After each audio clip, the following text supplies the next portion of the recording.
away. Out to the point, taken in its second. শেষ মুহূর্তে কপাল খুলেছে মুস্তাফিজ সাবেক সতীর্থের। দর্শক, আইপিএল এর সর্বশেষ মৌসুমে চেন্নাই সুপার কিংসের জার্সিতে খেলেছিলেন মুস্তাফিজুর রহমান এবং শার্দুল ঠাকুর।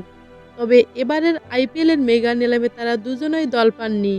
যদিও আইপিএল মাঠে গড়ানোর ঠিক আগে ভারতীয় গণমাধ্যমের গুঞ্জন, শেষ মুহূর্তে কপাল খুলতে যাচ্ছে শার্দুলের। চোটের কারণে আইপিএল এর প্রথম ভাগে খেলা অনিশ্চিত লগ্ন সুপার জায়ান্টস পেসার মায়েক্স যাদবের। মায়েক্স যদি ফিট হতে না পারেন, তবে তার পরিবর্তে শার্দুল ঠাকুরকে স্কোয়াডে অন্তর্ভুক্ত করতে পারে দলটি। এবারের আসরে লগ্নের প্রথম ম্যাচ 24শে মার্চ। তাদের হাতে এখনো 3 দিন সময় রয়েছে। দিল্লি ক্যাপিটালসের বিপক্ষে সেই ম্যাচটি বিশাখাপত্তন। শার্দুলকে বিশাখাপত্তনমে যেতে বলা হয়েছে। যদি মাইক্স প্রথম ম্যাচের আগে ফিট হতে না পারেন, তাহলে শার্দুলকে স্কোয়াডে নেবে লগ্ন। তবে আনুষ্ঠানিকভাবে তাকে দলে অন্তর্ভুক্ত করার আগেই অনুশীলনে ডেকে নিয়েছে ফ্র্যাঞ্চাইজিটি।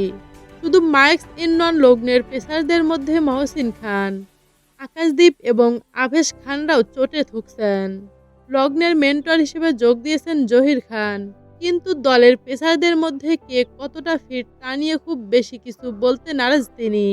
জহির বলেন, দলে কয়েকজনের চোট রয়েছে, আমরা ইতিবাচক চিন্তাভাবনা করছি, পরিস্থিতির সঙ্গে মানিয়ে নেওয়ার চেষ্টা করছি।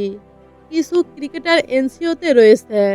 তো দর্শক, আইপিএলের শেষ মুহূর্তে কপাল খুলেছে মুস্তাফিজের সাবেক সতীর্থের।